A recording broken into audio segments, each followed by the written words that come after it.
being vulnerable is like a puff pastry.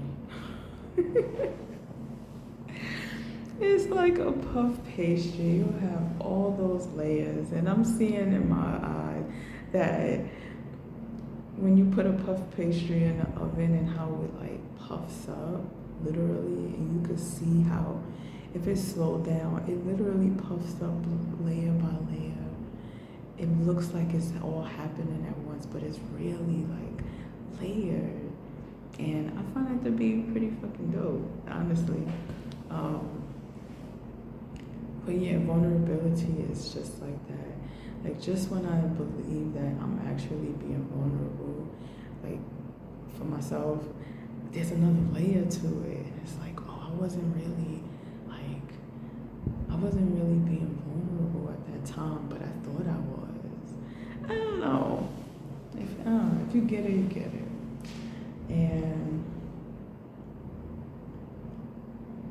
But on the flip side of that vulnerability, I don't know why my mind is going here, but people can pick up on the fact that like you may be comfortable with being as vulnerable as you are, even though you may feel like you're not, and they try to manipulate that shit.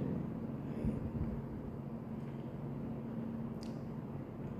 They try to manipulate it, and I think even they're a bit shocked when you could pick up on the fact that they try to manipulate you. Yeah, try to manipulate you. I don't know what my mind just went. Try to manipulate you. But let me tell you, yesterday, I work with someone that his energy is so bogged down and stagnant and dense. Yeah, dense.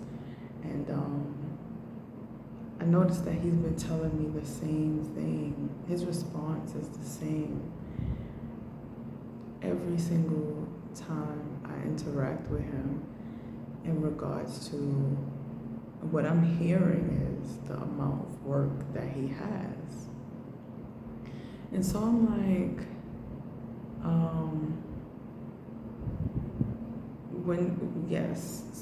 so I'm like, I allowed, usually I have this boundary up, energetic boundary up, because I pick up on that energy. But for some reason yesterday, I really wanted to like express to him something other than the blockage that I created, because I am tired of hearing the same response. So I'm like, and the response, what the question is, what the question that I'm giving him, oh my gosh, is how are you today? Good morning, how are you today? And it's the same response. And oh my gosh. Yeah, so the way I see things sometimes is like, some people are just not, yes, you do need to be straightforward at times, and sometimes it's just like, let me lead by example. So let me not give an energetic block and just like respond differently, because if I'm doing the same thing, he's gonna do the same thing too. And so I responded with like, yeah, so basically his response is like he's overworked, with what I'm hearing. Maybe he doesn't see that, but having to go through over 300 books, like review 300 books is a lot. And that sounds like being overworked to me. So he was like, my mind is tired. And I was like, I understand. It sounds like a lot. And actually, it is a lie. Have you thought about putting time aside to rest your mind? Because it sounds like your mind needs to rest if you say it's tired. And it was just brushed off, like, with the repetitive response, like, oh, like the laugh. And I find that behavior to be, I can't say weird, like, I find that behavior to be, like, that's a blockage for not allowing yourself to be vulnerable, when somebody responds to you differently. I don't, if you follow me. So, okay. He laughed it off and never really answered the question as to, are you going to rest your mind? And I think you should rest your mind if it's tired. So I just leave it as it is, and I just do my own thing, continue with my time, my day, my energy. But as soon as I chose to just like shut that down energetically, because like we both responded, and it's very clear, all of my items in my bag fell out. Like, literally, my bag fell off of me upside down. And in that moment, I can't go against what the energy was. It's like, I let that blockage, that boundary, energetic boundary down, and that's what happened. So imagine, if you will, if I never put up an energetic boundary with this individual and before I let it down. And this was an intuitive move. I just became very aware that that's what I was doing naturally without strategically doing it and consciously doing it. And that's what happened. Like, if I didn't do it before, he would infiltrate my energy field and really like create that imbalance that he has within his energetic field, which is essentially he's an energy vampire. Because if you're checking 300 books or over 300 books, as he said, he's tired, his mind is tired, and people need somebody that seems to be balanced and calm, the opposite of what they are feeling, to leech off of in order to gain more energy, to do the same thing, perpetuate the same cycle, right? Make it make sense, but it is what it is. And I was just like, oh no, like, we're not doing that. And I actually, like, no, I'm not gonna talk about that, but yeah, we're all connected. And although we're all connected, I accept that. I truly accept that we're all connected. But I'm not allowing people to create imbalance for myself while I'm working hard to create balance for myself. Listen, when I wake up in the morning, I make sure, even if it's just one thought, even if it's just one movement, even if it's just one sip of water, I make sure I pour into myself first when I open my eyes. Therefore, because anything can happen once you open your eyes. Like, first of all, I'm grateful for my eyes to have opened, okay? And then anything could happen there on out, especially when you are that rock in your family dynamic. And that's, I am that, I'm the head of my family, the family that I've created. And from the moment I open my eyes, like, I I've been practicing to be concerned about myself. So when something when other energies come to me, I have the space to either deal with it or even not deal with it. But I have the space to make that decision. Okay, I can't deal with that because I need to, whatever. But that's space. Space doesn't always mean that you have to take things on. It's just space. Like, I don't have the space. I have the space to determine whether or not whether I have the space or not. And it's important to me. So yeah, I'm very aware that I wake up. It's rare for people to wake up and do that for themselves, because I've been on the other end of the spectrum as far as waking up and not doing that. Having that feel like, oh, I just want this time. I want to keep this time right now while I'm awake. It's quiet. No one is awake, or it's just no one knows I'm awake. And you just want that time for yourself. But it's like I was stealing that time. Or I was really tired. So like I wanted that time to myself, and I had that time to myself, but I was so tired that I needed to go back to sleep. Like I got tired of that.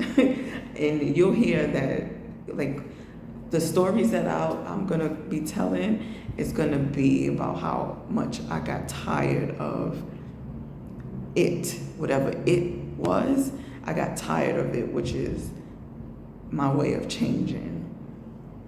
And I've accepted that too. Like, I have to get tired to an extent to be like, okay, something has to change. But I'm also working on shifting that as well, because I don't want to only learn to pour into myself and not see myself to my highest capacity just because I'm tired of something. Like, I would love to be, and I will, and I am.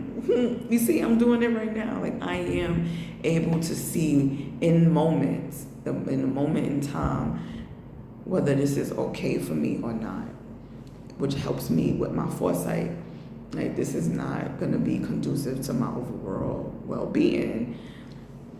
And that actually goes to,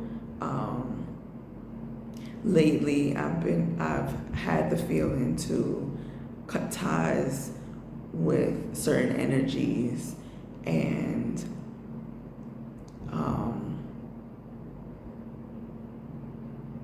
I was questioning. I'm gonna be very honest and transparent. I was questioning it, and I realized it was because essentially I actually have an attachment to that energy, and I was also questioning my own loyalty to this energy.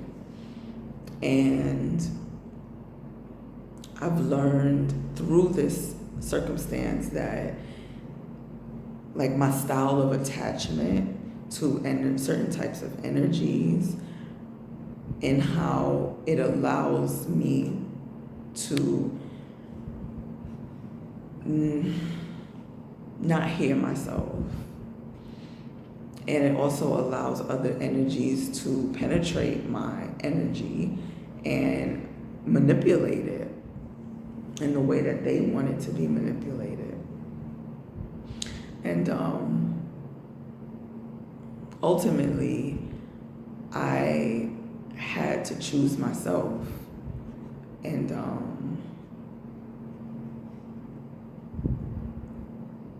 I learned a lot. I learned, like, loyalty is not just something that's talked about. Like, yeah, I'm loyal, but I had to ask myself, am I loyal to myself?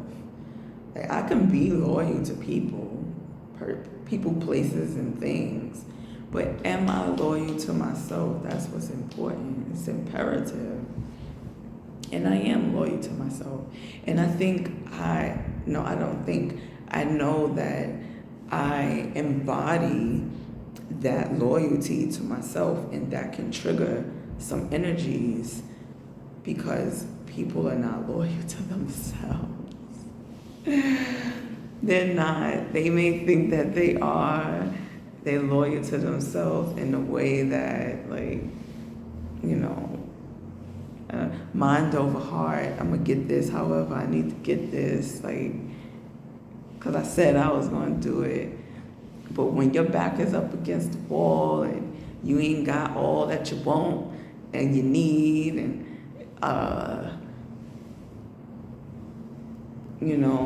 that bill is due, or what does it say, rent's due, and you got a promise to fulfill, are you going to be loyal to yourself, or are you going to be disloyal to yourself in order to keep your word?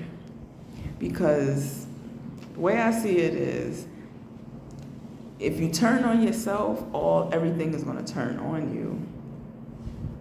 Everything is going to turn on you in some ways, shape, or form. And that statement, like, it's not personal, but it's personal. It may not be a personal vendetta, I think that's the word, against something else outside of you, but it's personal for you. It's like, if I do this, where am I going to be? Am I going to be outside of my realm of peace, or am I going to be able to remain in my realm of peace? And you're not going to find me outside of my peace. And if something brings me outside of my peace, I am going to be able to find my way back, and that's going to be a very big lesson, I have more to say about that, but the words are slipping from me. Oh my gosh. I feel like I've just been rambling, but I've really been pouring into myself, and I see how it really shifts all dynamics in my life. People they're wondering in real time. They're getting to see how I'm growing, and they get to experience that. And it's not just like me, like they get to experience me growing. Yeah, essentially they are, but they get to experience a spirit that chose to be a human being and is exercising their free will within their own morale and the values that they've cultivated without putting themselves to the side, all because society says you have to do this and you have to do that. And that's the way that everybody's been doing it, so you have to do it. No, you don't have to do it. Yes, there's going to be consequences to when you choose not to do it, but a lot of times those consequences are actually worth it, because you're not doing something that you don't want to do.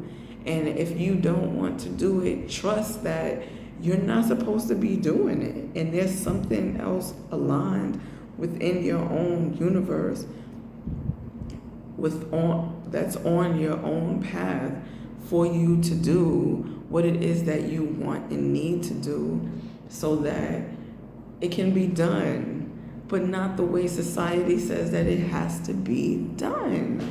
Like, come on, let's get it together. That's like when people, I'm gonna be real, it's like when people become homeless or something, or they broke, they don't have money, they chose something whether we perceive it as good or bad, they chose something that was in alignment with them. It may not make sense to us, but it made sense to them. And eventually you see them up and up.